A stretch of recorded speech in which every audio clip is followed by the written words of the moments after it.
Hey everybody, welcome on our channel. In this video we are gonna see, what if Naruto got harem with Azula, Toph and Ty Lee. Part 2. If you are new on the channel, don't forget to subscribe our channel and like the video too. So without wasting any more time, let's start the story. Seeing Ty Lee in motion was always a wondrous thing to see. How graceful and athletic her movements were and how miraculously quiet she could be when she chose to be. It was as if she could literally walk on air with how nimbly she was walking along the steel floor. Naruto approached her, asking her where Azula was, and she pointed him in the direction of where she last saw her. The Fire Nation princess informed Ty Lee that she was retiring early tonight as she wanted to think about some things. In fact, Azula was currently meditating, surrounded by candles that were rising and falling as she breathed in and out simultaneously. She was trying to make sense of everything she had learned over the past few days while relaxing her mind. While Azula was raised to be a perfectionist, Naruto's teachings and kindness had tempered her. She began thinking back to the moment when Naruto had transitioned from bodyguard to friend. With her mother gone, there was no one else that could do her hair the way she liked it. The way the servants did it was far from her liking, and of course her father couldn't be bothered with such a trivial manner. Azula hadn't realized how much she'd like the way mom did it, with the oils and perfumes and patient gentle combing, until it was gone. After mom left, everything had been too fast and too rough.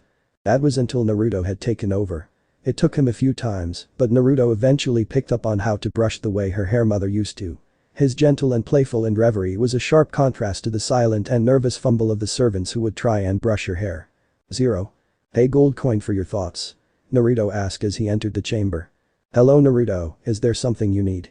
Azula asked, opening her eyes as Naruto sat on the soft silk sheets of her bed. I was wondering how much about the war do you know, I mean besides the Fire Nation perspective. There is only so much I can tell you. To be honest, I never gave it much thought beyond what I was taught. Year after year, fresh new faces marched out to carry on their duty as the soldiers found themselves cheered on by the crowds as they carry on with the Fire Nation's campaign. Can you honestly endorse everything that's going on? The senseless pillaging and killing.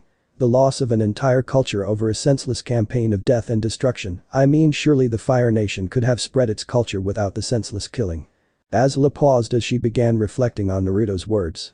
In another time she would have been affronted by Naruto's words and strike him down for speaking against the glory of her nature, but this young woman had her heart tempered by the man's kindness.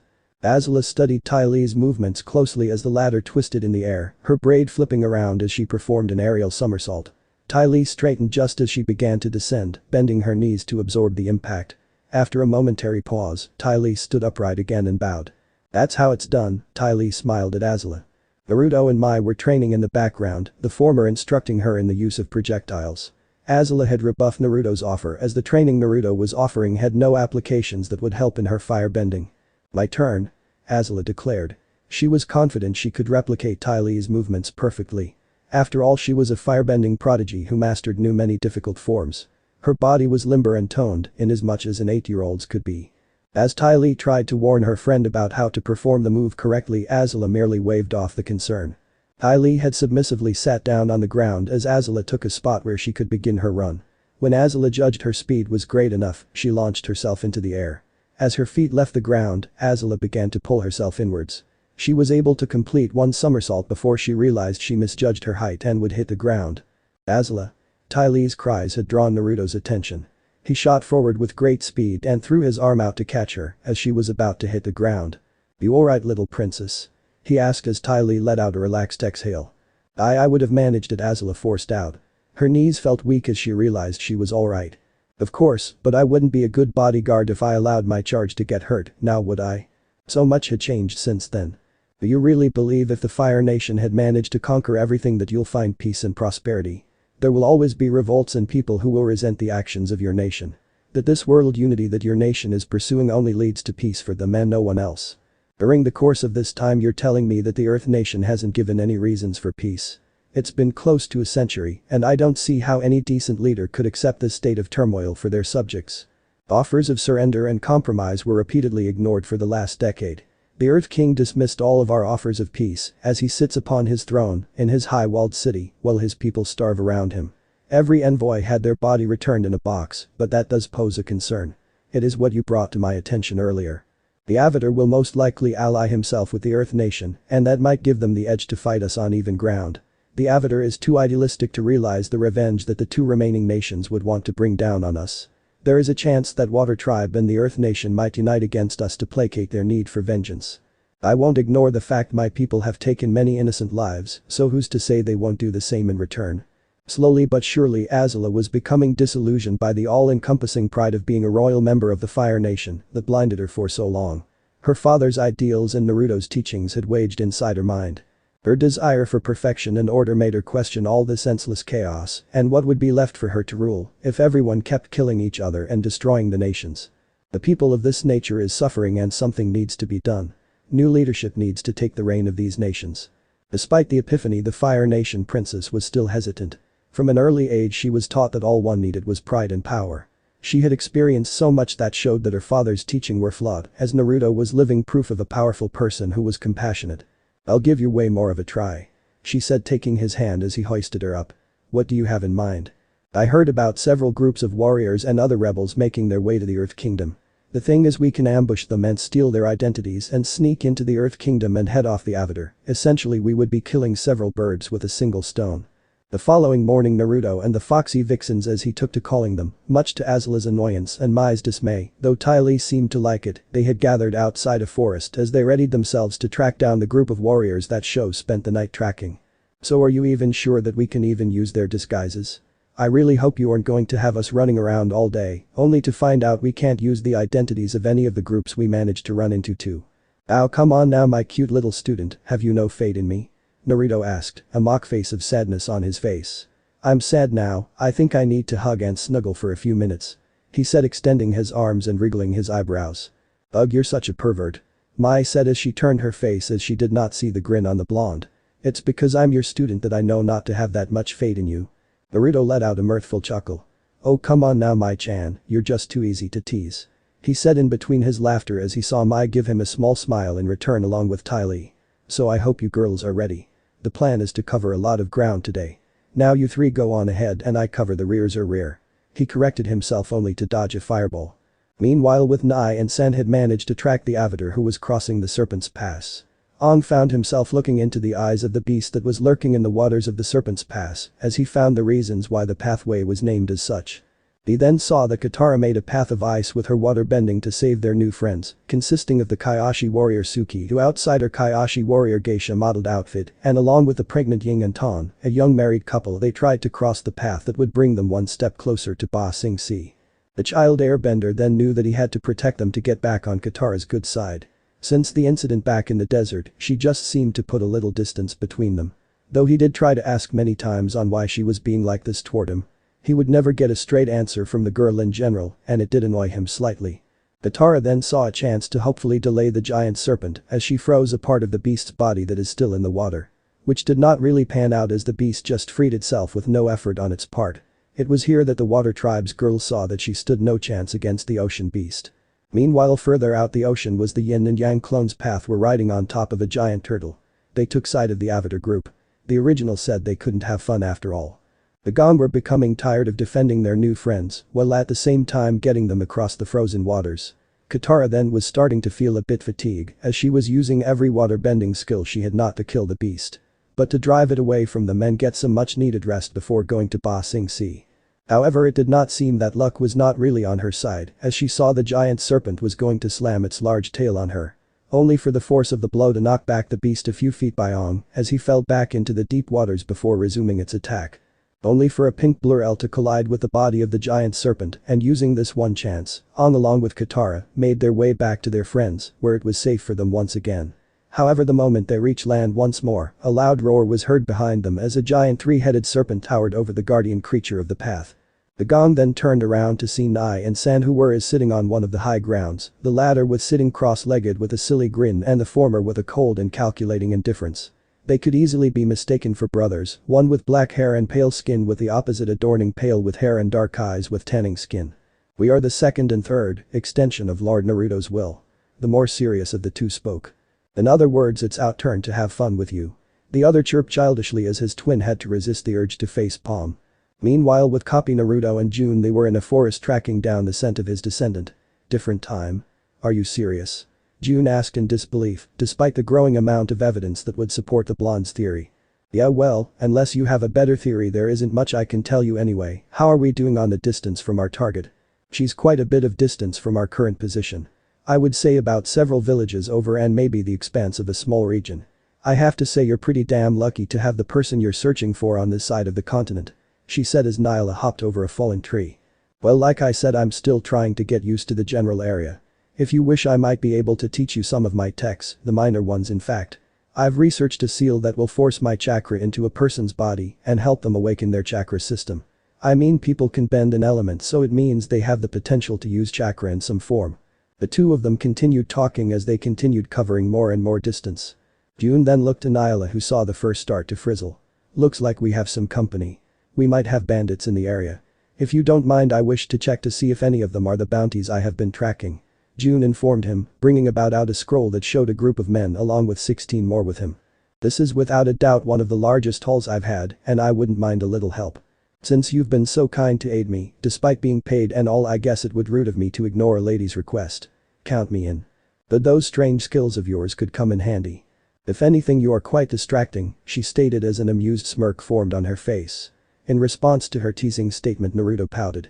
"Well geez, thanks for the vote of confidence," he grumbled as they arrived at a small camp where the bandits were staying for the night, as all of them looked a bit drunk while the others were just plain asleep. Seeing this opportunity, June whispered into the blonde's ear, saying that they have to quietly take out the still unconscious drunks.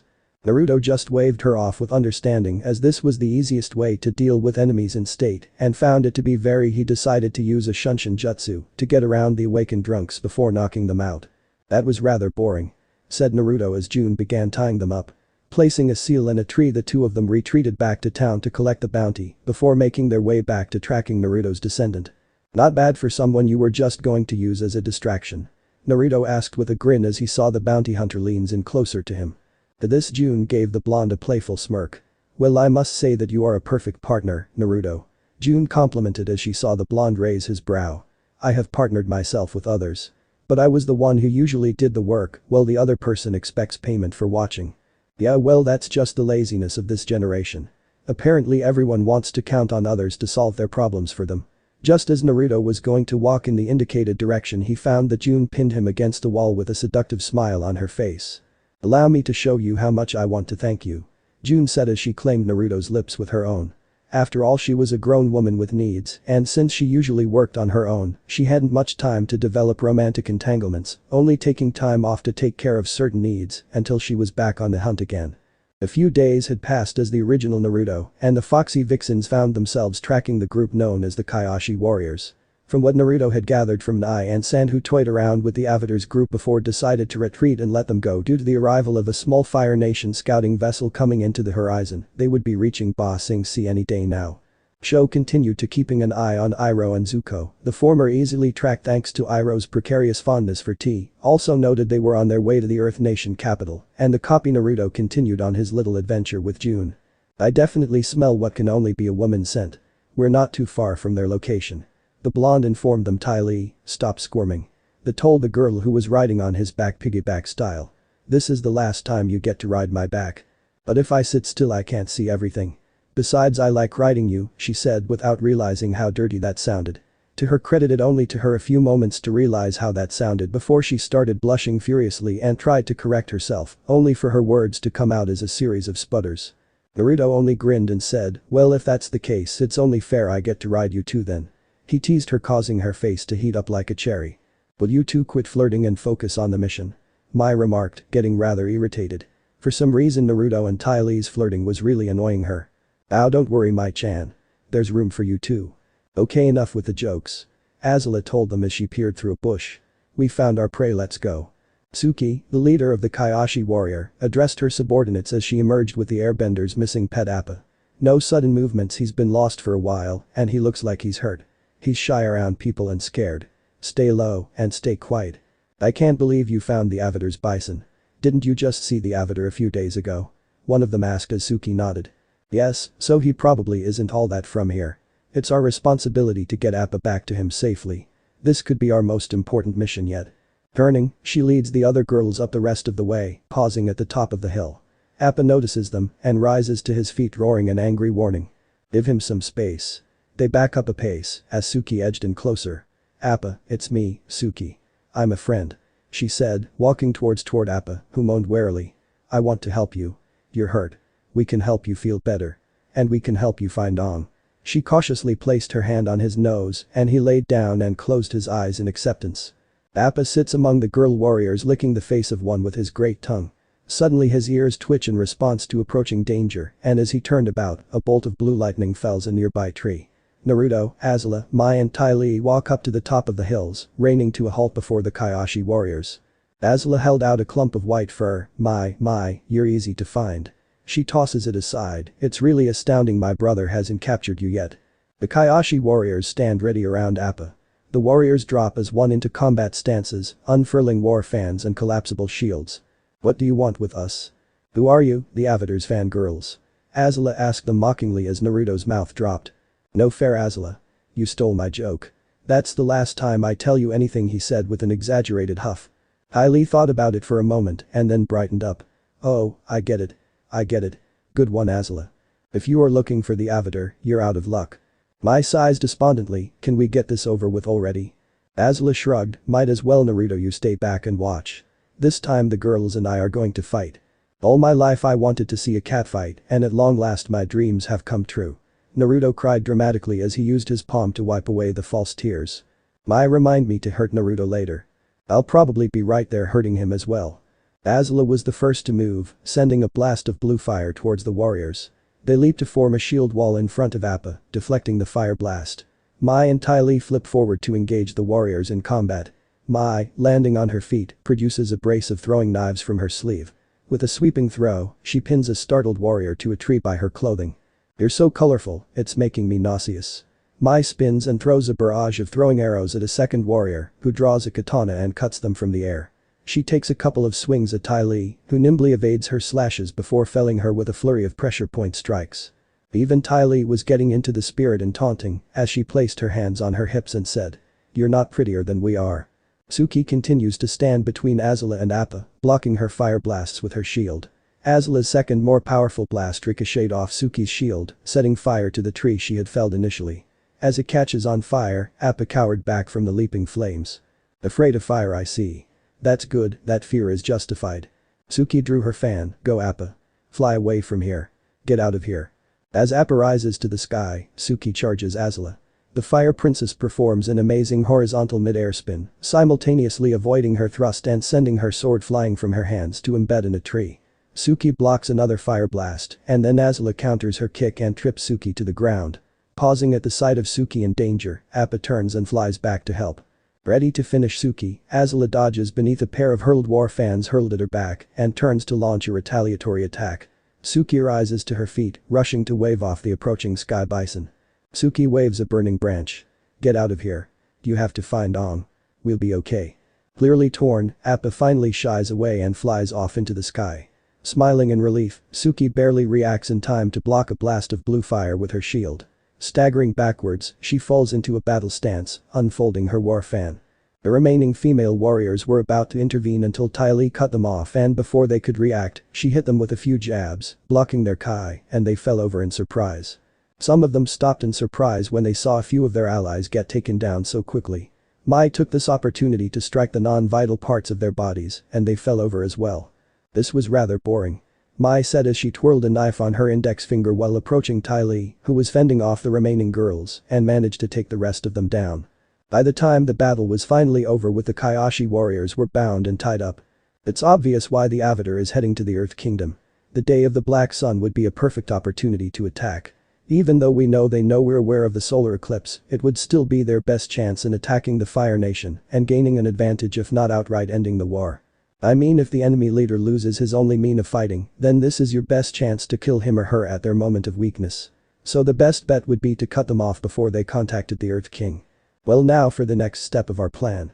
Now it's time for the three of you can take off your clothes now," Naruto stated casually, causing all three to react rather comically, a shared look of widened eyes and scarlet faces. "What?" They all exploded at the blonde with a furious and embarrassed look as Naruto chuckled. "Have you three forgotten the purpose of this attack? Relieving them of their disguises to sneak in." He reminded them as all three, and even Azula, who remarkably enough looked more girly than she never had adorned sheepish looks. "Well, of course, it's just that your wording could use better," Azula remarked, trying to play off her response. It was merely our reaction of you saying that as if you were going to stand there and watch. Now no preview of the wedding night. Naruto's teasing was answered in the form of a slap to the back of his head, 3 times in fact. Very well, he said as he walked off, rubbing the back of his head. I mean, the 3 of you have lovely bodies. No need to feel embarrassed. The blonde said with a cackle as he disappeared into the woods. Being a perverted dope aside, I have to admit at least he keeps things interesting. Mai couldn't help but admit. To be honest, she was skeptical of Naruto's subtle hints of overthrowing the Fire Lord in favor of Azula taking over for Azai, but just like before, he was softening Azula up, and she couldn't help but feel that there was more to Naruto's planning than she was able to figure out, and she couldn't wait to see what the endgame was. Naruto has always proven to be an interesting person. It's like my father said, power is anything, and I'm sure he wouldn't blame me for only following his teachings and going with the strongest side. She answered, getting nods from them, and they proceeded to change into their new outfits. Naruto peacefully meditated as he looked down at the canvas of the landscape. They had stopped by a lakeshore where tank maids stopped as the strategists worked out the kinks of the invasion plan. He was not entirely alone in this place as he watching the silent beauty that was Mai wash her hair while wearing her bathing suit. A maroon top and long inferno orange skirt that showed off her arms, shoulders, and stomach. While she wasn't as bouncy as Ty Lee, she wasn't a slouch. She had a perfectly modest and average figure a teenage girl her age would have, with developing freests and hips that were a bit prominent. To which Naruto found to be really eye-catching in his opinion as she decided to call in his winning bet. The blonde in question told her that if she was uncomfortable with doing such a thing then she didn't have to, but the said girl told him that she wanted to do this and inwardly wondered if he would like her figure. Naruto then gave a loud whistle at the girl. I need to make sure that I have this image burned in my skull. He said as adjusted his black Hakama-style pants for no particular reason. He was also wearing low black feet-fitting shoes and a shirt he had custom-made to look just like his old sage cloak because it amused him so. As he got a little closer, Mai looked up at him, startled for a minute. Which caused the blonde to grin at the stiletto-wielding warrior while doing a few stretches as his ash-gray Haori lay on the ground. So, see anything you like, Mai-chan? HMPH, I thought I was the one who would be showing off. Mai retorted as her cheeks turned bright red at seeing her teammate toned body. Boo, then a thought came to her mind in seeing him dressed differently. How come you're not wearing that black coat of yours anymore? I kind of thought it was time for a change. Naruto said while scratching the back of his head. Now that is a strange looking bird. Mai pointed out as a massive white dove flew to their sight. This caused the blonde to stand up from his seat to see the dove began to descend to their place. Interesting look, some information has been uncovered. Not too far away, the Fire Princess was assessing what was happening before her eyes. The fact she was beginning to invoking a sense of loyalty from her troops that was greater than their loyalty to her father's. It's not that she was not grateful in having the support of her people, but there was a fire in her that was slowly growing different from anyone that she had known. Naruto had talked her into letting her troops help out any village they came upon. The people of the said villages initially agreed out of fear for their lives due to the nation of cruelty and ruthlessness that followed the Fire Nation army. They later changed their opinions slowly when Azula assured the people would be safe under her rule. To serve as proof of that fact in her words, she had the troops make a symbol of the Fire Nation out of hay as she burnt it down with her fire, bending only for Naruto to make a new symbol out of crystal, which took the form of a crescent moon within a red circle of flames. Azula, Haim, are you decent? Naruto asked as he creaked open the door. Naruto's voice shook her from her thoughts. You may come in. Azula said as she watched the blonde come in with his smile. Would you mind telling me why you're in such high spirits, Naruto? Which do you want, the good news or the better news? He asked. The Fire Princess then let out a smirk on her face, to which she wanted to know first. I would like to know the better news first, she said as she saw the blonde smirk at her. The wild animals that have been plaguing the creatures were hunted down. A few troops sustained injuries by a persistent saber-toothed moose lion, but nothing that won't take a day or two to heal from. They also helped the village in some of the needed reconstruction, Naruto said as he saw the girl nodded her head. With the help of one of the villagers who went along with the troops to lead them to that village. He talked with the people there and they have started to support you as a new Fire Nation. So what is the good news? She asked as she saw Naruto lean against the wall of her room. I have pinpointed the exact location of the Avatar pet and are in the process of completely estimating the defensive power of Ba Sing Se. I do know that the Avatar's group doesn't have a clue about our place, and if we move quickly enough we can beat them there by a day. He said with his arms crossed. Have a plan in mind. Azula then placed her hand under her chin as she thought on this move and thought out many options on what to do with the creature. What would you do in this situation, Naruto? She asked the blonde who blinked a few times. Continue with our plan to deceive the Earth King with you as the Kioshi warriors. Information seems rather tight-lipped, and the recent Earth King appears to have never traveled outside his own palace. Rumors of shady underdealings and movements have me believe they have a person hidden in the shadows secretly controlling Ba Sing Se with the king as a figurehead. We get our hands on him or her, we take control of the Earth military force, he chuckled to himself. Azula nodded and called for some soldiers, sending them on the errand to retrieve Ty Lee and Mai. And that's what we're dealing with basically. You three are going to have to put on a convincing performance until we ring out the ringleader. Ty Lee couldn't help but wonder if they were going in undercover, what would Naruto be doing? So what would you be doing while we're in Ba Sing Se? Naruto then made a thoughtful expression as he tapped his chin a couple of times before looking to Azula with a serious face. Remember that report one of your generals spoke of? He said with his voice sounding serious as his face, to which the Fire Princess nodded. Well, I want to go help them with those so-called freedom fighters that are just plain low-lives. But they have great numbers of earthbenders compared to the troops that are loyal to you. So you're going to go as backup for them? Azula then began to ask Naruto more about his plan, to which the blonde nodded his head. Well, I hope to hear good news when you return, and make sure my troops will be taken care of too. No problem, Haim. Naruto said before making his way where the troops were at. Tapping into Kurama's power, it took Naruto only 5 minutes to arrive at the campsite. Naruto arrived behind one tent in the camp of Azula's loyal troops to act in her stead as he planned to gain more support for his leader. The earthbenders were strong in numbers against them in a drawn-out fight. But there were no threat to himself as he had power over the elements too. He then entered the war council, that is the large tent in the center of the camp, as he saw the soldiers looking to him with relieved looks on their face. Lord Naruto, spoke a random general. I am glad that you have arrived. But where is Princess Azula and the rest of the team that went on their own? Naruto then sat on the seat next to Azula, who was being informed of the battle plans. No one dared to say anything, as their brave princess made it known that he was allowed to sit there if she was not around. What information do you have on the enemy? Naruto asked as he looked at the generals sitting at the table. General Zhang of Azula's Western archers rose up to have his say. We now know that the rebels have about 3,700 in their ranks. Spoke Zhang as he went on to say more. But now they hold the high grounds and are in their elemental fields to use earthbending as we march up any terrain. Have you found a fertile area to grow our own food supplies? Asked the Sennin. Just then another officer stood up from his seat before bowing at the stand and commander. Our men have found already started to plant some of the needed food to keep the troops fed. But there is only one problem with getting our supplies from the depot to the main camp that is here. What is it, the problem? Naruto asked as he saw the officer start to shake a bit. Are there night raids that stop the supplies that get here? No, that is not the problem, Lord Naruto. The officer replied. The problem is that it takes at least a week for the needed food and water to arrive at the main camp. Naruto then let out a heavy sigh at hearing the distance problem interfering with the battle. And you say that the freedom fighters are on the high ground, right? Alright, I want you to call all our troops back stationed in all our base to return to the main camp. I will need one person to lead me to the supply depot. Once I have arrived to get the needed supplies to have everyone rested to full strength. We shall. Naruto didn't get to finish what he was saying as someone spoke outside the war room loud enough to hear them. The rebels were spotted coming down the high ground and will soon arrive. This made the generals and top officers come out of the war room. The enemy outnumbers us greatly. The officer reported outside the tent. We only have 400 troops here as they have 2,300. It's too dangerous to risk an attack. Just then Naruto came out of the tent. Victory in battle is not won through superior numbers, Ba Sing Se, and this army defeat at the hands of the Avatar has proven that. So remember these feelings and words. Naruto shouted as he slammed the massive blade on the ground, which crushed the ground on impact. I, Uzumaki Naruto, will crush all those who oppose me. Naruto stood on the battlegrounds along with his arms crossed and his haori flapping in the wind as he sensed the rebels coming closer. 2 days had passed and he was itching for some action as his eyes scanned the entire area. Riksabakuryu. A massive amount of sand began to raise into the air, causing the forefront of the invasion to freeze in their rush and attempt to run away. The wave of sand collapsed and blanketing the first wave, leaving them trapped and helpless. The sand then burst into several streams as it formed thick blanketed walls to keep them from escaping. Soldiers, move in and take the rebels prisoners.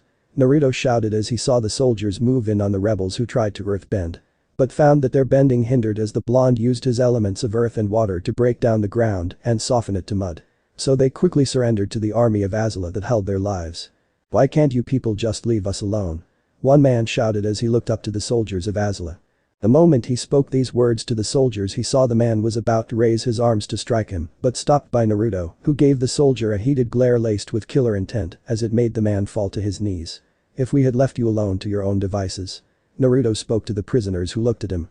I am very sure that you all would terrorize the neighboring village for food or steal from merchants that were traveling. I want to know what your excuse is for doing these acts. What choice do we have? Another villager cried out in a defeated tone. He was a man in 50s, one of the people who had grown up during the war, through more than one generation's time of the war. If it weren't for you Fire Nation scum, we wouldn't have to do this to survive.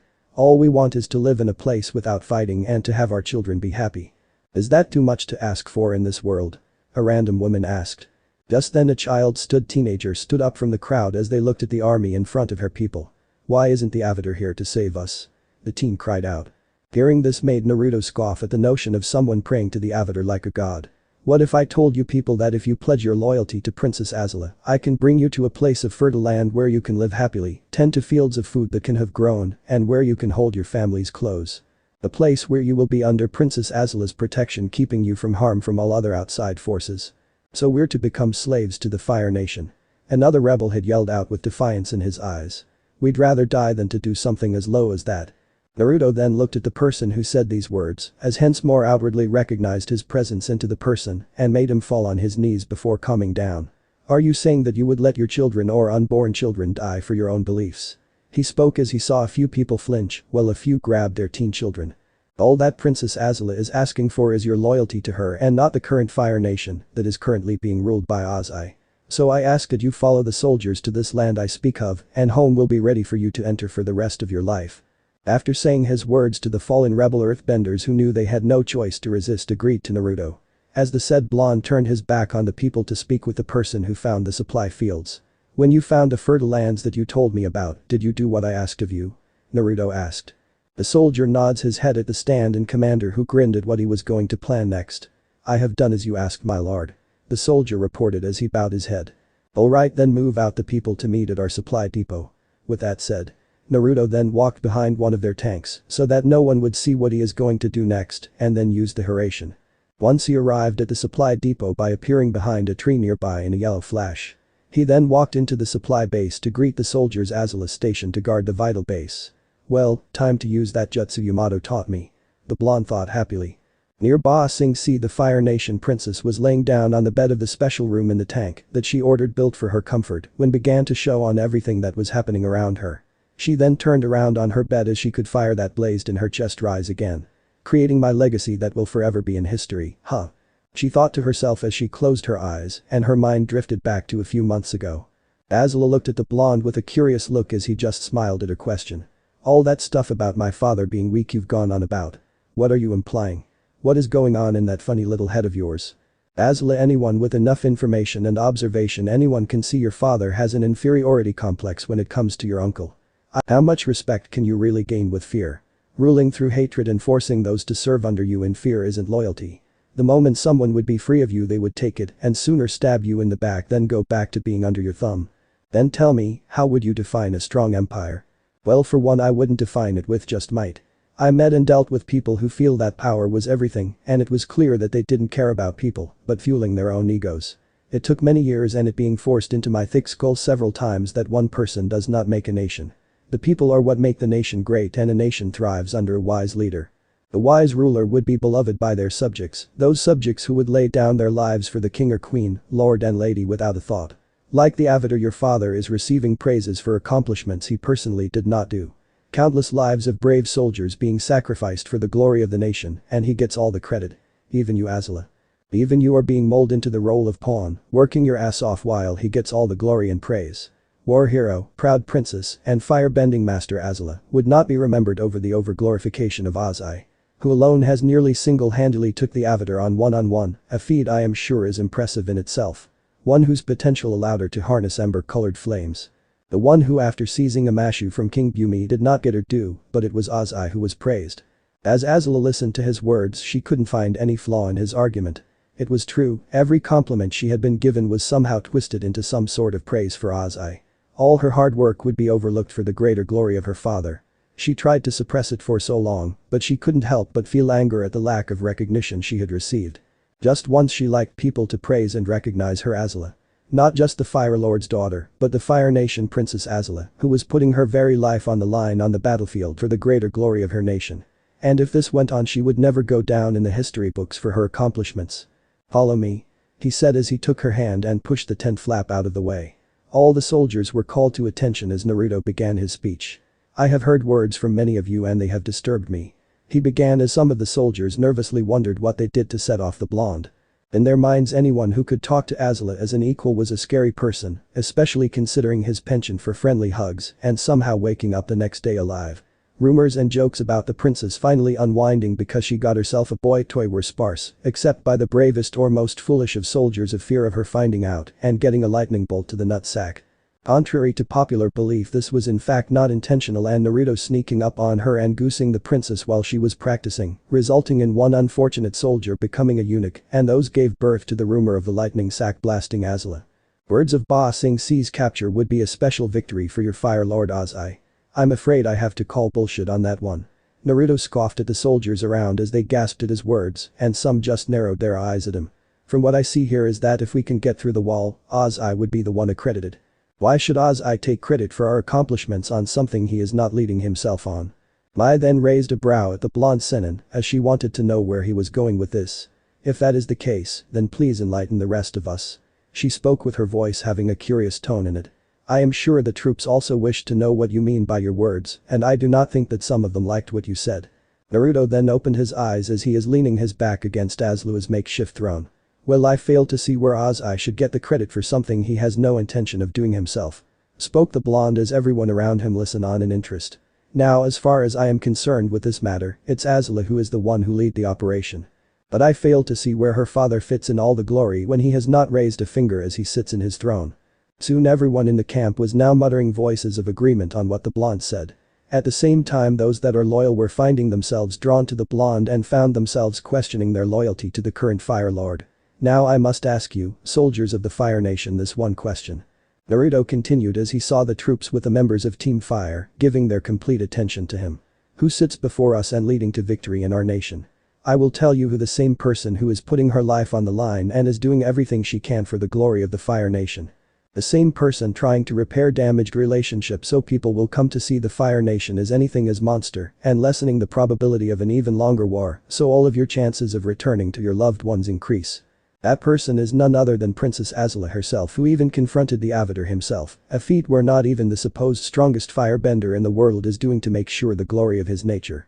Her actions show more heart, love and courage for her nation than the Fire Lord, so I ask that all you give your support and loyalty to the woman who will lead the Fire Nation into a prosperous new golden age. All hail Princess Azula. Azula was about to say something in return to Naruto's speech of her being a strong princess. But her calls were silenced by the voices of her troops in their support for her. All hail Princess Azula. All hail Princess Azula.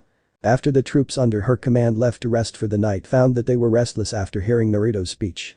Gave everyone a new look on their crown princess as they went to train. But who would have known this night would turn a vocal point in the history books of the four nations? Naruto then turned to her and smiled. These soldiers have devoted their lives to you after hearing my speech earlier. He said as saw some of the still awakening troops raising their cups to her, then closed the flap. These men and women seen the great things you have done in the past battle and some failures as they accept that you are human. We will fight the Avatar on even ground as we slowly and surely bring those loyal to us under the fold as a new empire will be born from this war. Think about it, Azula, harmonious unity between the nations. Not just an empire where fire rules over but a unity and understanding between the nations with you herald as one of the ones responsible for this, to be herald as your age is more than just a princess but the more befitting title of an empress. Azula did not know what to say after hearing all the things Naruto spoke of. Somehow deep down inside her, she was well aware of the way her father kept her out of his speeches of victory. It really did make her angry as her own people just spoke of how great her father is. So what will you do now, Haim? Naruto asked as he saw the fire princess stand there, her eyes burning. Azula then took a few breaths to calm herself down before looking at Naruto and let out a seductive smile. Empress Azula, I like the sound of it already. She admitted before leaning the blonde back. But there is something else I must conquer before I start with the four nations and the Avatar. After all this time and thinking Alla had finally come to a decision. She decided it was now or never to act on her feelings. Oh, and just what is that? Naruto asked as he pretty much got his answer when Azula wrapped her arms around his neck and leaned on him. The only answer she gave the blonde was that of kissing him softly on the lips, in which he returned. However, he then started to glide his tongue along her bottom lip in wanting entrance. After a few moments the kiss broke and she whispered, "You." As Naruto grinned at her answer. I see someone has gotten into my icha. He teased. Azula wasn't the most social of people, so her reading something like icha wasn't completely unfounded as she wasn't able to relate or deal with most people due to Ozai's screwed up parenting. Shut up before you ruin the mood. She said as she pressed her lips against him once more. Naruto scooped her up in his arms as their tongues fought for supremacy as they went to her room. After breaking apart for air she went outside and told everyone to not come into her tent for any reason to disturb her from talking with Naruto. To which everyone nodded their heads as this included her two best friends because her strategy sent even Mai to sleep. Naruto decided that since he wasn't sure what kind of lover Azula was, he suggested they go somewhere further where they wouldn't be heard, so doing the wood release. 4-pillar home technique, he took out some storage scrolls and unsealed a comfortable sleeping mat for them to lay on with pillows and blankets.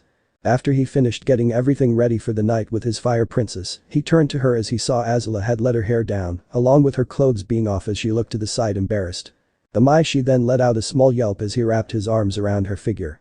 Azula was remarkably developed, with a soft and various rear that was toned from years of combat training, and remarkably perky fists that was slightly larger than average. From the moment I met you, he said with a gentle smile as he placed a hand on her cheek, in which were soon cupped by her own hand on top of his, and seemed to let out a purr. I always thought you're beautiful, Harem. He answered as they lay down on the mat with one arm across her waist and the other covering her lower area. It was remarkably cute sight to see the confident, control, and sometimes even cold Azula looking so vulnerable.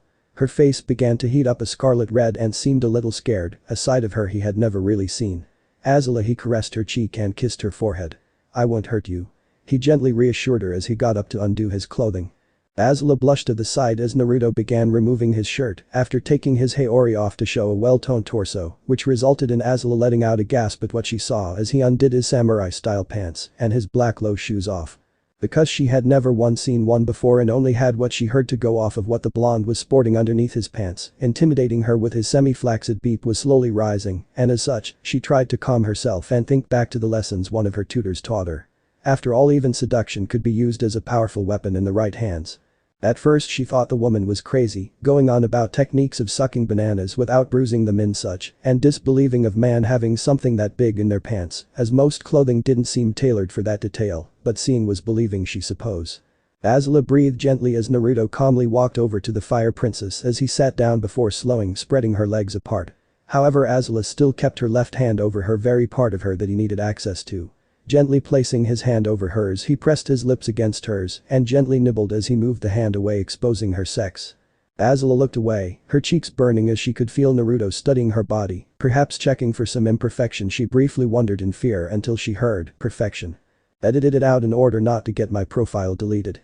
For unrated version, find it on Archive of Our Own. Azula had a smile on her face when the events of that night left her mind as she looked out the window above her bed. She had not known Naruto for a very long time, like most relationships do. By the time her mission in Ba Sing Se would be over, a new dawn would rise, and so would a new empire, one that would be remembered far better than those that came before her, as she would be the first Fire Empress in history.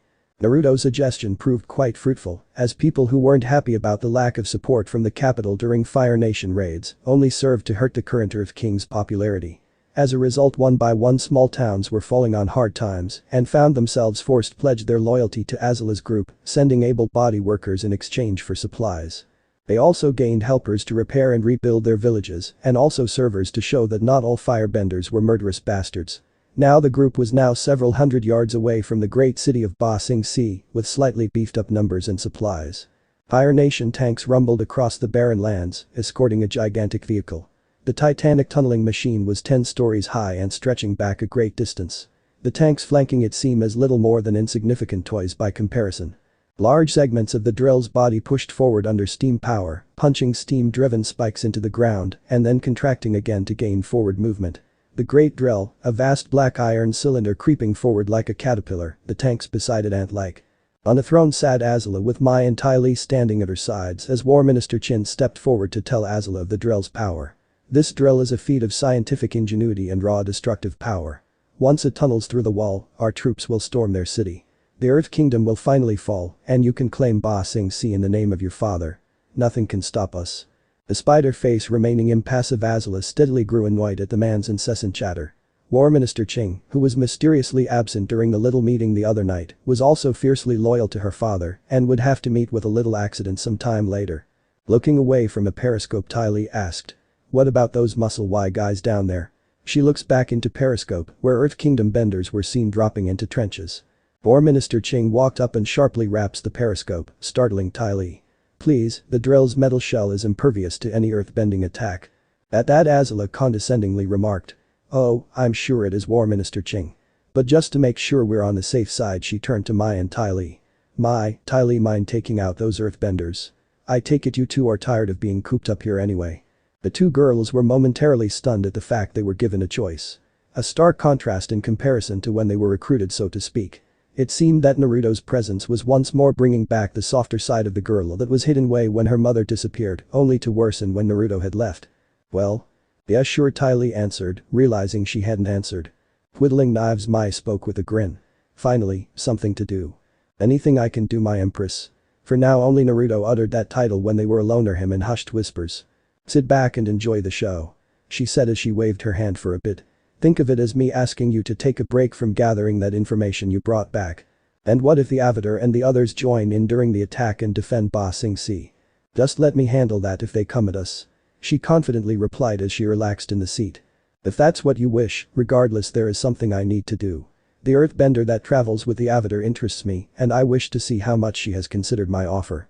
Elsewhere, with Team Avatar at the walls of Ba Sing Se, Katara, Sokka and Toph escorting a man named Den and his family out of a rocky pass toward the base of the Great Wall. As they pause, Aang and Momo swoop into view from the direction of the wall. Aang lands before them, Momo perching on his shoulder. Aang, what are you doing here? I thought you were looking for Appa. Katara questioned the airbender in surprise. She hadn't expected to run into him so soon, seeing as how focused he was on finding Appa. I was, but something stopped me. Something big.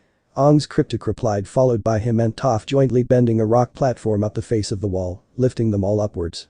Now what's so big that Appa has to wait? Sokka trailed off as the platform ascended until they reached the desired height. That, Aang pointed out as the massive machine flanked by 8 tanks on either side came into view.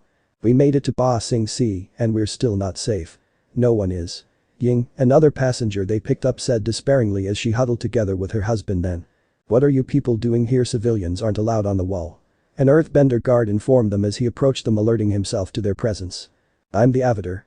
Take me to whoever is in charge, Aang said with a determined look, but before he could answer, Naruto popped out of nowhere and kicked the guard to the far side of the area. Now Aang, I expected more of you. Naruto then used his henge to morph into the form of Aang, shocking them. I'm the Avatar and I think that you are wrong, or I'm the Avatar and we would like your help with food. If you're going to abuse your status, might as well commit to the role, you know, he said before resuming his true form and cackled madly. Enough with the games, you know why I'm here. Show me that conviction of yours. Reacting immediately, Aang swung his staff on the ground to make a burst of wind soar at the blonde, to which he jumped out of the way of the attack with ease. Moving right to the airbender, the water tribe warrior unsheathed his boomerang and let it flew, hoping to gain an injury on the blonde, but that failed when Naruto maneuvered himself out of the way of the weapon's path. Better. They were getting better. Less hesitation in their eyes and there was more of a willingness to fight against him, but it was clearer they were still holding back against him. I see some semblance of teamwork, but your group is far from being a cohesive unit, he said as he sidestepped the returning weapon, only for Aang to see an opportunity to strike the blonde by slicing an air current using his staff, which resulted in a small cut appearing on Naruto's cheek. The blonde reached up and touched his face. I guess I underestimated you, Naruto admitted with a laugh. It's funny, you know, being on the other side for once. Now I know how most of my opponents felt. I'm not going to make this easy for you, Naruto, spoke Aang as he was joined by Sokka and a hesitant Katara with her water in the ready. I don't want to fight you, but I can't stand by and let you help the Fire Nation take over the world. Now that I know you can be hurt, and I will do all in my power to stop you. Naruto snorted in disbelief at the airbender's misplaced confidence. You think this little scratch means anything?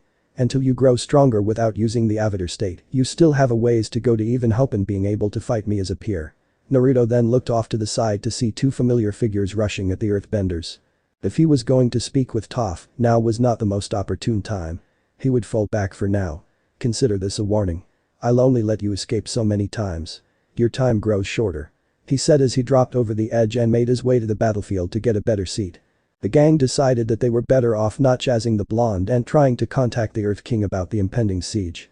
It is an honor to welcome you to the Outer Wall, young Avatar, but your help is not needed. General Sung informed the Avatar from his desk. Not needed? Ong said in disbelief as the general nodded. Not needed? He repeated smugly. I have the situation under control. I assure you the Fire Nation cannot penetrate this wall. Many have tried to break through it, but none have succeeded. The general rises as he speaks, leading the group back out towards an open area of the wall manned by soldiers standing near large stacks of boulders. Nothing lies beyond the outer face, but barren wastes, while a patchwork of fertile fields grow behind it. What about the Dragon of the West? He got in. Toph noted, which unnerved the general. Well, technically yes. He started startled. But he was quickly expunged, he added as he became more confident. Nevertheless, that is why the city is named Ba Sing Si. It's the impenetrable city. They don't call it Na Sing Si. He replied with a belly laugh and then became serious. That means penetrable city. Yeah, thanks for the tour, but we still got the Drell problem. Not for long. He stated as he paced back to look out over wastes. To stop it, I've sent an elite platoon of earthbenders called the Terra Team. That's a good group name, very catchy. Sokka noted thoughtfully. General, but you don't understand. Not only are you dealing with Princess Azula, but an ancient warrior with powers out of this world. Ong tried to stress, but the general ignored him. Speaking of the Terra Team, they were launching their assault on the Fire Nation forces. They propelled one of the tanks into the air and then rode a surge of earth through the gap left in the tank's formation. Ready, attack. The Terra Team leader ordered. The earthbenders tried to wedge several large pillars of stone against the side of the drill, but it shattered them effortlessly. The Terra Team barely manages to raise a defensive shield against a barrage of Mai's throwing knives. Mai and Ty Lee rappel down the side of the drill toward them. Nimbly avoiding their earthbending attacks, Ty Lee leaps in among them and begins delivering a flurry of pressure point attacks. One by one the Terra Team dropped helplessly at her feet. We're doomed. General Sung flailed his arms in a panic after having just watched a Terra Team demolish through a telescope. Sokka slapped General hard on the face to snap the man out of his breakdown. Get a hold of yourself, man. You're right, I'm sorry. He said as he rubbed his cheek. Maybe you'd like the Avatar's help now?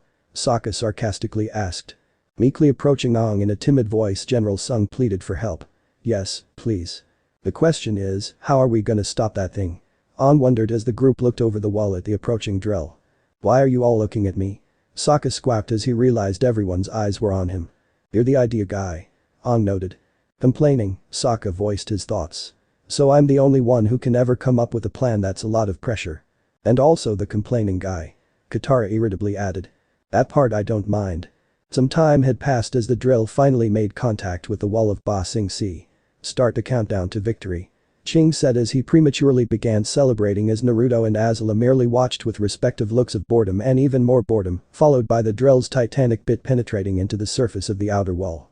Though, it appeared as expected things weren't going flawlessly. War Minister, an engineer, was ambushed. His schematics were stolen. A panicked voice cried through one of the speaking tubes. The War Minister looks shocked, while Azula's eyes narrow in suspicion. War Minister, a brace on the starboard side has been cut clean through. It's sabotage, sir. The War Minister is frozen in terror, watching Azula from the corners of his eyes. Azula turned from Ching to Mai and Ty Lee. Let's go, ladies. She called to her friends as she was sure just who was behind this. Meanwhile, down at the drill's superstructure, where Ong and Katara continue their sabotage. Good work, Team Avatar. Now Ong just needs to. Sokka glances up. Duck. He ducks and covers just in time to avoid a blast of blue flame. Azula, Mai and Ty Lee ran out on another massive girder well above Ong and friends. Ong narrowly avoiding a second blast. Whoa. Wow, Azula, you were right, it is the Avatar and his friends. Ty Lee stated. You girls know what I expect. Azula stated as they took off in hot pursuit after the gong. Ty Lee drops to the bottom edge of the girder and swings out towards Ong, who throws her backwards with a gust of wind. Ong and his friends flee down corridors when Ong comes to a halt at a T intersection. Guys, get out of here, I know what I need to do. Ong said as he heads other direction with Momo. Wait. You need this water more than I do. As Ong turned, Katara drew out her flask of bending water and throws it to him. Sokka and Katara rush down a corridor while Ong and Momo head the opposite direction. The fire trio reached the intersection. Follow them, the Avatar is mine. Azula ordered as she raced off after Ong, while Mai and Ty Lee pursued the others. Katara and Sokka reached a dead end with a large hatch marked by a sign written in kanji. Slurry pipelines, what does that mean? Katara wondered as Sokka struggled with the hatch. After finally opening the hatch, he peers into it with Katara. It's rock and water mixed together, it means our way out. As Katara began lowering herself into the slurry pipe, Mai and Ty Lee suddenly arrived on the scene. Katara lets go and plunges in, followed by Sokka, just as Mai's throwing knives ricochet off the open slurry hatch. Both splash into the slurry neck deep and are quickly swept away by the current. Cut back to Mai looking down into the slurry flow. Ugh, disgusting. A completely revolted Mai said as she peered down at the slurry sludge. Ty Lee peers down and reluctantly urged Mai on. Come on, you heard Azula. We have to follow them. She can shoot all the lightning she wants at me. I am not going in that wall sludge juice. Mai shuddered as Ty Lee hops down into the slurry flow, sending up a great splash that narrowly misses Mai. With a final expression of disgust, Mai slams closed the slurry hatch. Up above, Aang races through the drill's engineering section with airbending speed, past engineers who barely detect him through their respirator masks. Aang finally races up a long ladder toward the drill surface. Outside the drill, a large pool of slurry starting to form at its rear. Screaming with fear, Sokka and Katara ride the cascade of slurry out the rear spout of the drill, sliding to a halt in the grayish ooze. Sokka tries to wipe the revolting stuff off of his tongue, pounds his fists into the slurry in disgust. Ty Lee emerges from pipe exhaust, riding waist deep in the slurry flow, with a look of wicked anticipation on her face. When she was suddenly snatched up, she let out a squeak. Dropping down not too far away, Ty Lee was levitated quite a distance away by Naruto. You're going to need a thorough scrubbing. The faster we get you in a bath the better, Naruto remarked. Up above on the drill, Aang and Momo raced across the upper hull. This looks like a good spot, Momo. He glances up and barely avoids the large boulder that bounces off where he was standing. Ag. He dodges a second and third boulder as they continue to rain down from above. General Sung, tell your soldiers to stop shooting rocks down here, Aang shouted up. General Sung looks down from a great height. He apparently doesn't hear. Soldiers, whatever you do, don't stop shooting rocks down there. Sung draws his hands up to his face in distress, while the row of benders next to him release another volley of boulders. Below, Aang vaults past this new wave of stones and as he lands, begins rapidly scything the surface of the drill with the water Katara gave to him. At its rear, Katara continues to block the pipe's exhaust with a slurry ball. Good technique, little sister. Keep it up. Don't forget to breathe, Sokka told her in a lecturing tone.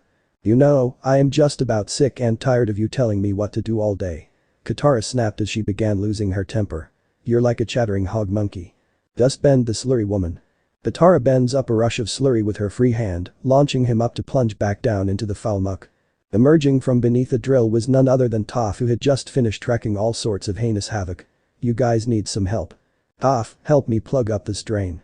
Bracing her muddy legs, she coordinates with Katara, driving the slurry plug even further up the pipe. Inside the drill, the slurry pipe system begin to buckle and swell under the pressure. On top of the drill, Aang continues to rapidly cut away at the outer hull in an X pattern. What I'd give to be a metal bender, he mumbled to himself, winded. Momo, perched on Aang's shoulder, turns and give out a warning cry, allowing Aang to turn and deflect a deadly blast of blue fire. Momo narrowly avoids the flame. Momo, get out of here. Momo flies off as Aang assumes a stance. Well, Avatar, it looks like it's just you and me, the princess confidently remarked as she moved into a fighting stance. There is no escape and your friends won't be saving you this time. Now be the first to bow before the Empress. She finished as a nowhere near as confident Aang moved into a fighting stance as he ready to face the only other person besides Naruto he fought in battle. He wasn't sure he could defeat with certainty or easily escape from. Azula began by launching a ball of fire at Aang, who ducks and simultaneously sends an arc of wind towards her. Leaping over the wind blast, Azula once again attacks, but was forced to counter a rapid series of water whips that keep slapping away her attack gestures. Leaping into the air, Azula delivered a pair of flying fire, bending kicks that completely vaporized the water Aang was bending, sending him spinning back. As a result, she was prevented from pressing the attack. However, another barrage of boulders fell from above, forcing both of them to dodge. Aang caught one of the boulders with bending, sending it hurtling at Azula, who fell into a split to avoid it, rises, and launched another fire blast. Aang earth bends pieces of debris into a protective wall, then punched chunks of it toward Azula. Picking them out of the air, she launched a sweeping counterblast which barely misses Aang's head, who responded by punching an even larger chunk towards her. Vaulting into the air, Azula executed an incredible forward-spinning double-kick fire blast, obliterating his defensive wall and hurtling him backwards to slam against the outer wall. Readying another attack, Azula pauses as she sees the Avatar drop to his knees and slump forward unconscious. Azula is jarred by the forward advance of the drill as it begins bursting through the other side of the outer wall. Aang is slowly pulled underneath the wall's exterior by the forward progress of the drill. Azula grabbed him by the back of his collar and presses him upright against the wall. Aang slowly begins to rouse as Azula prepares to deliver the last blow. Aang's eyes snap open in alarm, then his right hand cracking open the surface of the wall and surrounding itself with a mitt of broken rock. He caught Azula's fire punch in the rock mitt and shoved her far back with it, her steel-shod boots sparking against the drill's hull. Aang struck a defiant earth-bending stance as Azula charges towards him, both hands ablaze. The battle is suddenly interrupted by a blast of slurry that erupts at the point where the drill meets the wall, throwing Aang from his feet before surging out to crash against the onrushing fire princess. Aang flails about trying to regain his feet and just manages to make it to his knees before Azula, arms windmilling, skates helplessly through the slop to send them both careening into the wall. Knocked momentarily senseless, they both slide face first through the slurry and away from the wall, diverging to slip down opposite sides of the drill. Recovering, Azula tries to stop her descent using her hands and feet, her steel-toed boot sparking. She managed to stop herself midway down the side of the drill, clutching at it precariously. Aang meanwhile slides down his back, his rock mitt breaking apart as he tries to stop himself with it. Aang found himself being rescued by Momo, swooping down, catching the back of his collar and pulling him upright so that he can use his swift running technique to regain the top of the drill. Aang leaps back on the back of the drill and Momo settles on his shoulder. "Thanks Momo, I owe you one," Aang said, scratching Momo's head. Aang walks along the drill's back, through the slurry mess, to stop at the X cut into the plating. "Now all I need is a boulder crashes down startling him.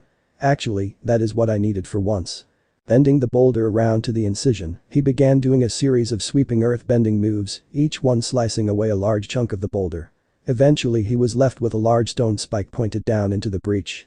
Aang drops back, falls into a sprinter's stance and starts running toward the wall. Nearing it, he bends up a bowl of air and leaps atop it, riding up the sheer face of the outer wall.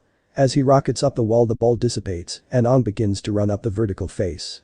But the powerful Shout Aang completes his turn and wind sprints down at a fantastic speed.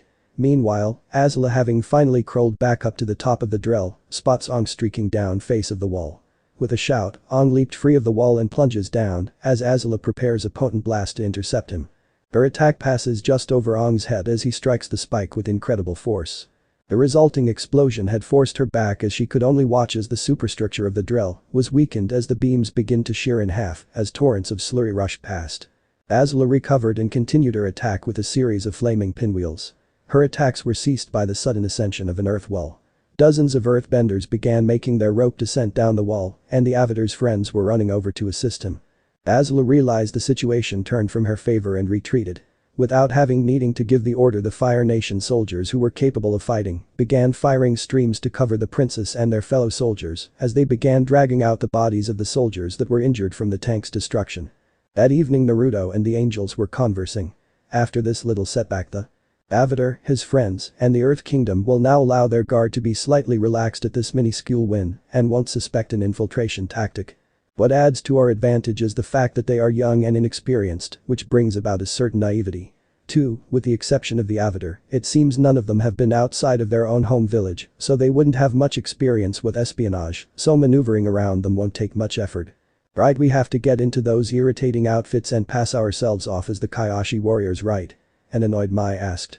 Yes, but we have someone who can clue us in on that. Naruto answered Mai's question, referring to the Kioshi warrior leader. While the rest were being held in a prisoner where a few summons of his were stationed to prevent anything unsightly from happening, Suki was kept in their custody for interrogation purposes and such. That Suki girl has interacted with the Avatar and furthermore can teach you three how to pull off the impersonations, it's just a matter of extracting the information from her. But do we have that sort of time? As we speak now the Avatar could be on his way to tell the Earth King of the solar eclipse. If whoever this mastermind is was able to keep the current king unaware about the war, I'm sure he can keep a handful of kids busy for a couple of weeks. So we should take the time we have to make sure you three can pass off as convincing Kioshi warriors, but for me to train you as well. I've made some progress into my research of introducing chakra into the bodies of non-chakra users, but despite all my research, it remains that only non-benders can undergo the process. This was of course an explanation Naruto had given Azula before years prior. She had wanted to know why he had chosen Mai for his student instead of a bending prodigy. It had to deal with Kai and how introducing chakra introduced a disruption of sorts. Higher bending requires breath control and focus, and as such trying to utilize jutsu as a firebender would result in them having to deal with trying to perfect and use two different types of breath control at the same time, one they spent years mastering, and one that is recently introduced and would conflict with the other one. In best case scenario, one would have to probably relearn bending all over again as their body readjusts to their body physiology, becoming accustoming to my chakra, as my chakra is anything but normal. While he could not gift her with chakra, there was nothing that stopped him from teaching her to jutsu kata. That along with stealth would make her quite deadly. Elsewhere in the Earth Kingdom, the fourth of Naruto's quasi-clones Yan and Jun had taken refuge in a forest. The trail for Xian's descendant had grown increasingly difficult to follow as the movements became sporadic. Letting out a yawn, Naruto got up and looked over at the sleeping bounty hunter. She looked so peaceful as she laid there, resting in her sleeping bag. The rustling of something caught Naruto's attention as he unzipped the zipper of the sleeping bag and stepped outside. The campfire was still burning, but not as bright as before, and Nyla was resting peacefully, her belly rising and falling in match with her breathing. Naruto took a whiff of the area as he tried to smell out whatever was in the area. The burning smell of vegetation and roots, Nyla, and even Jun's scent were among the smells that filled the area. Inhaling a few more times, he focused his ear until he focused in on a particular smell. What the hell is that?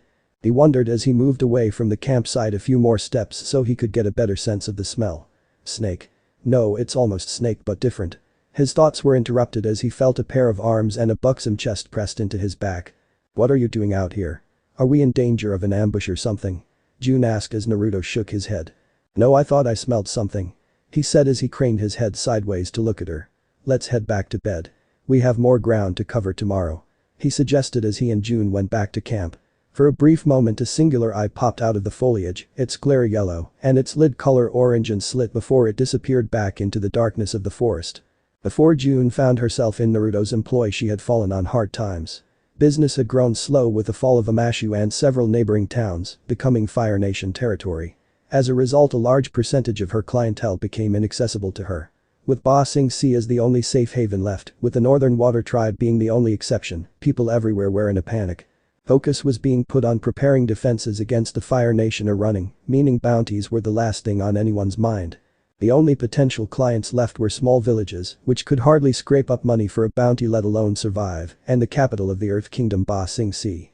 Considering money for supplies and the distance traveled, ignoring the fact Jun really liked to pamper herself despite her appearance and rather gruff attitude, the money Naruto paid her would probably keep her content for a couple of months at best. So seeing that it was the next morning, it was time to begin the search again. Jun was already in the saddle, waiting for Naruto to join her. The young man hopped up and landed behind Jun without any great pomp, his hands nestling around her waist. Go Nyla. Jun said softly, urged on the shirshu, one hand on the reins and the other on the horn of the saddle. Nyla reared its hind legs before taking off at full gallop. They traveled fast, but dawn broke before they reached their destination. Jun pulled Nyla to a standstill, leaping off the beast and watching as her companion did the same. Naruto gave the shirshu a loving stroke that had become quite familiar with the blonde. The creature snuffled and purred as Naruto continued to stroke her for a few moments before the beast darted off in search of water and food. Jun settled down against a tree trunk as Naruto went about setting up a fire. I'm beginning to think this seer of yours is giving us the runaround. Jun remarked as Naruto just chuckled. We'll get to her eventually, that much I'm sure, so don't worry. Or is my company that bothersome? He asked as Jun snorted in an unladylike manner. You make a good meal and save a girl a few bucks on campfire supplies. I can deal with your presence for a few weeks. She answered his question with that sarcastic wit. They've been traveling together for weeks, and during this time, Jun had spent more time thinking about this single man than any other. He seemed quite energetic and reserved as well. He was confident and a gentleman despite innuendo-laden jokes he seemed to crack every now and then. Though, he was more of a very energetic flirt who seemed able to understand both meanings of no. Something that tend to develop in long-lived lovers or in men who had been married for quite a while. Whether or not the blonde had been married in the past, Jun wasn't sure. She never asked much about his past. It didn't hurt that he was a fantastic lover who for all intents and purposes was energetic and normal. With oddly enough seemed to be a rare traits as the years went on. He also didn't look down of her like some snooty and condescending noble or thought of her as some cheap hooker. He could at least hold an intelligent conversation with her without the topic degrading into something else. In fact, whenever he brought up a dialogue about war and peace or the applications of true unity between the nations, Jun had to admit those kind of suggestions were a bit above her head. Maybe it was his eyes that did it. That he didn't leer at her and tried to press on into intimate things without permission. Something that occurred regularly because she was beautiful, something she was aware of and took advantage in during several of her bounties. He was a nice guy, but with such an odd balance to him. He could be a bit loud or impulsive at times, but despite his negative traits they were endearing in an odd way. He had all this power, yet he seemed to be pretty humble. June could count on hand the number of people who wouldn't have went mad with power and would have been quick to take over the Earth Kingdom and Fire Nation. He was an enigma in an unorthodox relationship, and he just seemed so harmless when he was a playful mood despite evidence proving otherwise. And June couldn't help but be intrigued in trying to solve the puzzle that was Naruto. We're getting close to a pretty well-established village. The person we're looking should be pretty close. But Naruto responded as the fire finally got started. A change of clothes would be nice. Considering the money I've given you, June, you could get yourself a few outfits. So what are you trying to say? She asked with a menacing look and flare of her nostrils at what she assumed was a slight by the blonde. Nothing unlike the way you're thinking. Brown and black looks good on you, but I was just thinking you might like to go with green or something, but whatever you decide, it's your choice. He answered. Whatever you say, June responded to Naruto's comment. You could be a bit of a nut sometimes. He could have probably killed her in the blink of an eye, but when she started to get angry he began to cower. He was just odd like that. Yeah, well, you're beautiful. He cheekily remarked. The pale-skinned bounty hunter rested her chin in her hand as she rolled her eyes. Just shut up and go get dinner started. Have to start the fire and now go get the food. Thought I was employing you. He cheekily remarked. If you think you can deal with my cooking, then eat at your own risk. I'm not liable for any of your medical bills. Dinner that night was a fox antelope that Naruto liberated from some hunters. The meal had been quiet until Naruto struck up another conversation. Have you ever fallen in love, June? Me? Women like me don't fall in love. We get comfortable with the situation and sometimes those choices lead to misery. She calculatedly responded to his question. She took out a large chunk of the fox antelope. And what type of woman is that? He asked as June swallowed down the chunk of meat. Aggressive. As you can see, I'm not housewife material. Not every woman is fit for the role of a housewife. Anko, one of the people from my past, taught me that. He began with a reflective smile formed on his face. Seems like you had a lot of strong female influences in your life. She remarked as Nyla nuzzled against her arm. A very wise man once told me a true ladies' man isn't a guy who can seduce countless women, but a man with a good heart and quality, so he could be any ladies' man. She laughs, genuinely amused at Naruto's statement. That's actually a pretty good sentiment. So you think you could be my type? It depends on you, give and take. Can I be any more your type than you are mine? Naruto asked as a Cheshire grin formed on his face, which invoked something of a knowing smirk and lustful grin from June. Well, how do you feel about erotic whip play? They had rented a hotel room, posing as a newlywed married couple. The town was one of those close-knit community types with bratty kids, nosy ninnies, and that overly friendly type that wanted to show any newcomer about their little town. The arrangement was her idea, to both his and her own surprise.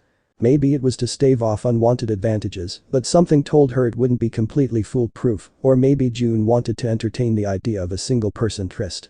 Struggling with such a thought was not a usual part of her character.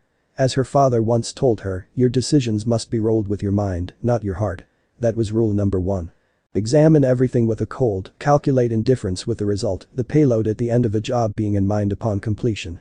There were cons to being with him, of course. For one, June couldn't trust a blonde wouldn't try to turn her into a housewife, and there was the sharing him aspect. Love had always been a foreign subject to June, so just being one of many pretty faces in a man's collection was not part of her agenda. On the other hand, he was kind, loving, loyal and very truthful. June couldn't think of a man who would willingly admit to being in the type of relationship he was in when he had the money and charisma to wrap a woman around his finger without said woman being able to easily find the other women. Experienced, was a good lay, handsome, rich, loyal, loving, and he got along well with Nyla. Then again, he could be a bit aloof at times, a bit perverted, stuck out like a sore thumb. Okay, if she had to admit she was trying to invent cons now. Things were slowly forming from just another business arrangement into something more, and that got June starting to think about what she wanted for the rest of her life. She was still plenty young and could go along this line of work for another decade or so, but then what? Would she continue on alone, only inviting men to her bed for her own comfort? To satisfy urges and to cut them loose as she continued her lone journey on the road. June did know one thing though. If Naruto kept on consistently using that tongue trick of his, she might just take him up on his offer of joining this little family he was building. The gang was given a small 4-bedroom apartment to stay in due to their efforts of protecting Boss INC from the Fire Nation invasion. For the past few days that had been given the runaround. That much Naruto was able to pick up by shadowing them while keeping care to move outside of the earthbender's ability to detect. Sure enough, there was a man by the name of Long Feng pulling the strings, one that completely blew off the gang's information about the solar eclipse, which makes things all the more easier. It was rather easy with Nai and San doing some simple scouting. They were able to get a bead on the city's elite known as the Dai Li, with Sho keeping track of Zuko. And Iroh's location and by the extension the freedom fighters, it was all too easy. Mainly because his abilities were still nothing more than rumors, mainly inaccurate stories told among troops like an urban legend, and the only ones who had any real knowledge of his abilities were on his side, or like the gang were being given the ring around. The rustling of movement below alerted Naruto to the inhabitants of being awake. Inside the house, the inhabitants were getting ready for the day. Aang was shaving his head, Sokka's cutting off a few hairs growing above his lip with the end of his machete, despite the fact how nasty that was, her infection could have ended up on his face if his weapon wasn't probably cleaned. In the other bathroom, Katara was fixing her hair loops. Once they were in place, she smiled. Though in another dark room was Toph, her hair a horrible mess, lays face down on her bed, her blanket sloppily laying over her. A sliver of light cuts through the darkness as the door opens. Katara enters the room and gasps at the sight. Huh? Toph, aren't you gonna to get ready for the day? Toph whips her head, shooting up, causing her wild bedhead hair to fly about. She quickly spits a large loggy into a nearby spittoon which spins upon impact. Katara looked on in shock as Toph got up to her feet and brushes a large amount of dust off her sleeping shirt. I'm ready. You're not gonna wash up, you've got a little dirt on your everywhere actually. She said, her face forming into a grimace. You call it dirt. I call it a healthy coating of earth. You know what we need, a girl's day out. Do I have to? Toph asked with a groan, feeling that the day was going to be a pain in the ass. It'll be fun. Katara assured her. Toph and Katara journeyed to a large building, decorated with pictures of flowers and plants. Fancy dressed women in beautiful robes walk out and smile at each other. The Fancy Lady Day Spa sounds like my kind of place. Toph remarked after Katara read off the name of the place. Are you ready for some serious pampering? Sure Katara, whatever you say. As long as they don't touch my feet. She said as her head hung low. She was still a bit hesitant about the thing. Sure enough, Toph found that she had to stifle unladylike grunts as she was held at by an attendant, while the other foot attendants were hard at work trying to scrape the massive amounts of dirt off her feet. Though, Toph's patience wore thin as the spa was suddenly enveloped in an explosion of dust erupted as Toph just performed some earth bending out of annoyance. Sometime later, Toph and Katara took mud baths, with mud covering their faces in a mask, cucumber slices over their eyes, and their heads wrapped in towels. An attendant with arms full of fresh towels walked over to Toph. Toph breathes in and exhales, which is apparently some form of earth bending, as the mud on her face begins to move strangely and creating a scary appearance. The attendant, having seen this, screams and runs off. Katara and Toph laugh as the mud around Toph's mouth forms a large goofy smile. After a few more treatments, the relaxed and clean girls exited the spa. Well, that wasn't so bad. I'm not usually into that stuff, but I actually feel girly. She said, referring to the makeup on her face and her hair that usually hung to cover her forehead were now combed back behind her ears. I'm glad, it's about time we did something fun together. Katara responded as the two of them cross a stone bridge over a creek. As they do, they pass three girls going the other direction wearing fancy dresses and robes, one sporting a fashionable umbrella. Wow, great makeup. The first of the girls said. Thanks. Toph replied, her confidence being boosted for a moment and feeling normal for once, but the boost of self-esteem didn't last long. For a clown. The snooty girl replied.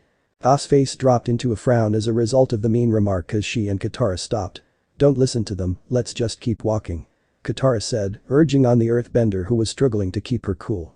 I think she looks cute. Like that time we put that sweater on your pet poodle monkey. The second of the three girls remarked. Good one, star. The third one added as the girls continued to chortle. Let's go Toph. No, that was a good one. Like your poodle monkey, haha. You know what else is a good one? Toph pounded the ground once, causing dust to rumble up as her earthbending traveled along the ground across the bridge to where the girls stood. A hole opens up in the stone bridge where Toph's earthbending reaches them and all three fall through into the creek with a shriek. Now that was funny.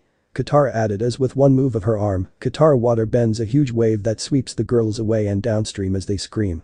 By the time they were through, Toph was walking away from the bridge as Katara jogs to catch up. Those girls don't know what they're talking about. It's okay. One of the good things about being blind is I don't have to waste my time worrying about appearances. Despite the comment, a frown was on Toph's face. I don't care what I look like. I'm not looking for anyone's approval. I know who I am. They both came to a stop. That's what I really admire about you, Toph. You're so strong and confident and self-assured. And I know it doesn't matter, but you're really pretty. I am? Toph asked with a smile. Yeah. You are. Katara assured her as they continue walking. I'd return the compliment, but I have no idea what you look like. Toph responded, which resulted in Katara laughing. Thank you, Katara. She punches her in the shoulder in a friendly way. Ow.